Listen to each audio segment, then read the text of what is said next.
Welcome to another edition of Around with Randall, your weekly podcast on making your nonprofit more effective for your community. And here is your host, the CEO and founder of Hallett Philanthropy, Randall Hallett. Appreciate your time in joining me again this week.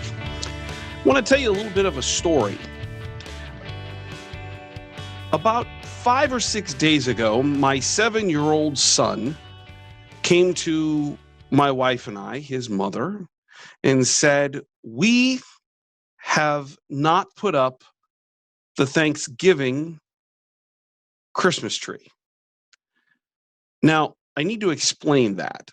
Many years ago, my wife, wanting to find a bridge between Thanksgiving and Christmas, created this idea of putting up a tree, a felt cutout, pasted on the wall, tree where we would cut out every night our hand, a copy of our hand on a piece of construction paper.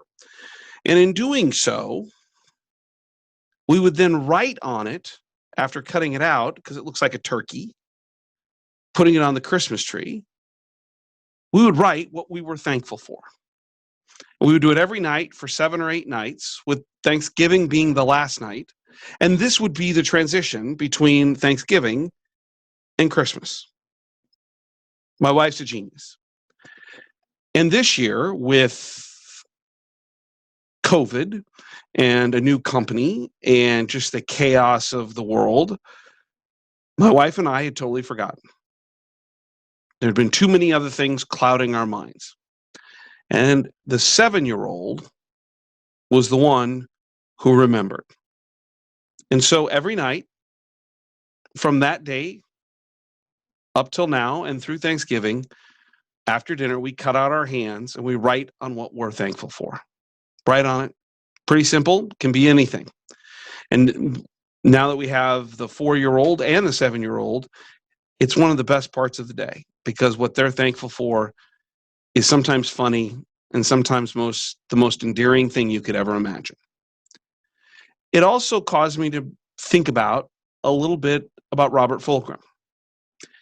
As the world gets more chaotic, his book, Everything You Need to Know You Learned in Kindergarten, is more and more true. And the simplicity of life and the things that are truly important are all about the things that are probably closest to you that sometimes you don't even pay attention to.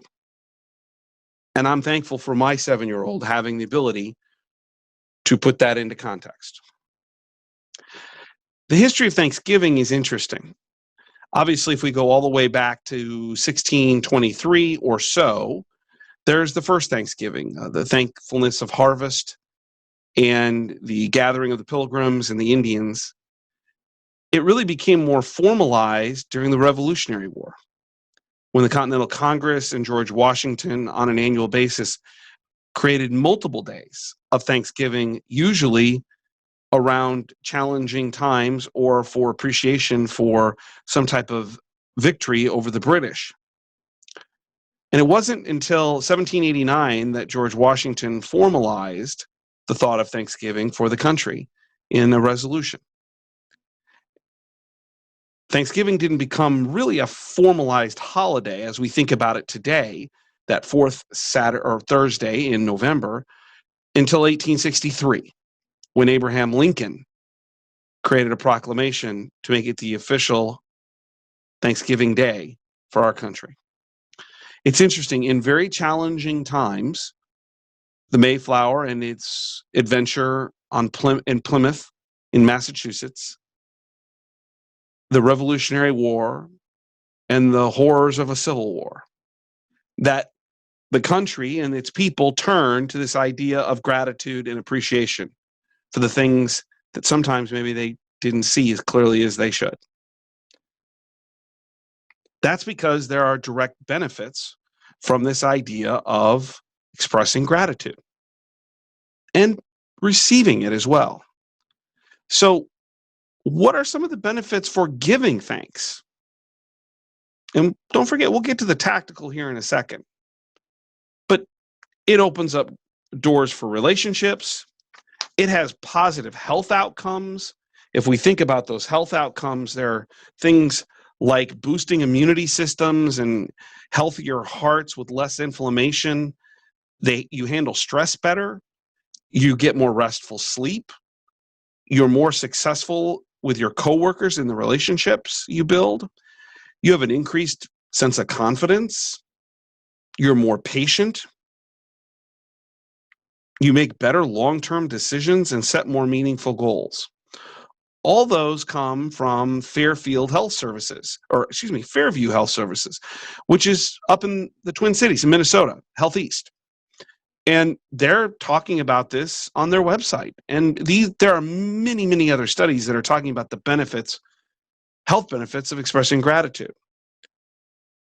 Expressing gratitude also helps your psychological perspective. Great deal of amazing research from the professor at the University of Cal Davis, Robert Edmonds. It gives you a sense of mental strength.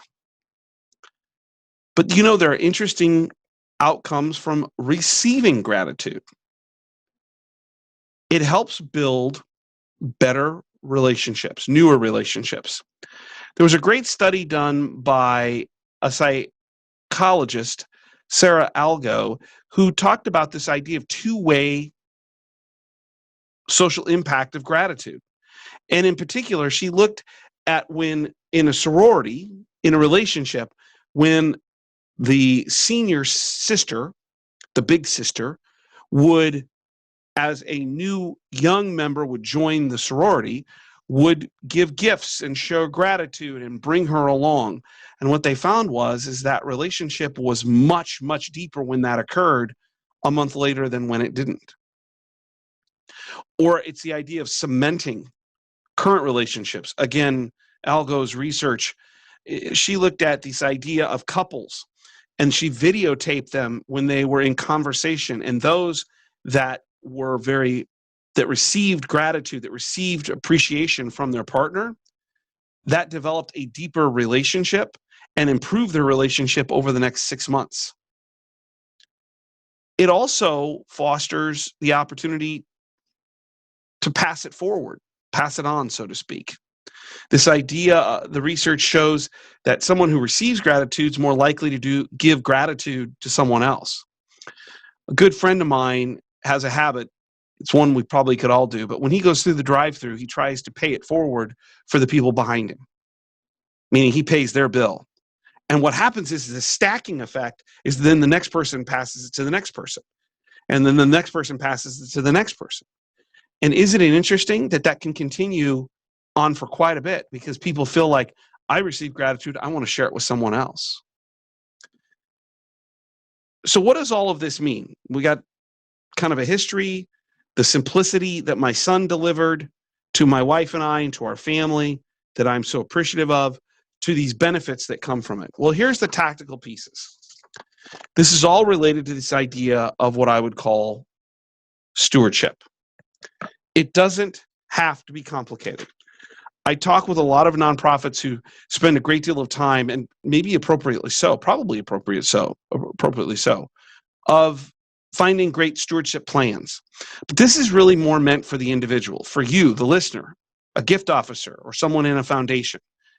There are things you can do between now and maybe the end of the year that are all about gratitude and thanking people for what they do for you or for your organization. How about making thank you calls? Just calling people and saying thank you for what you're doing for this organization. I just want you to know it's making a difference, and I wanted to wish you the best of the season. Making a thank you video, an iPhone, holding it up and capturing yourself saying, I want you to know how important you are to me, and then forwarding that through maybe a text or an email. Maybe one of the most valuable is just a simple thank you note that's heartfelt, that's original, that's all about your appreciation for what they do. Maybe thanking them on social media, or thanking someone on social media and saying they're making a big difference. Obviously, you want to make sure that you have their permission for that gift to be recognized. How about asking someone's opinion? Thank you for what you're doing. Do you think we're doing everything we should? Are there things we can improve upon? And it shouldn't be just in this time of year. Can you send cards that are birthday or anniversary or other special events? Can you make one of these things a weekly habit? Because what we know is you'll benefit from all the things mentioned before about health and about psychological effect of feeling good about who you are and the relationships you have. They benefit because they feel really good about someone appreciating them, and you develop a stronger, deeper relationship, and they're more likely to pass that along. Your organization benefits because it's the right thing to do, and you represent it incredibly well. You know, I look back at that tree a couple nights ago as I was filling in my thank you on my hand that looks like a turkey and then pasting it or taping it up to the tree on the wall. And my two children wrote 5-letter answers to why they were grateful. And they just wrote Daddy. That makes me unbelievably grateful. I want to thank you for joining me this week. I hope you have a wonderful Thanksgiving and a terrific holiday season. Don't forget, this is a tremendous profession. You are making a difference. You are part of a movement into helping your community be all that it can, into serving those that are underserved, not heard, and misrepresented. Remember the old saying, some people make things happen, some people watch things happen, then there are those who wondered what happened. You are part of the first, making things happen for people wondering what happened. And there's nothing more noble, nothing more rewarding. I thank you for what you do. Have a great holiday. And remember, make it a great day.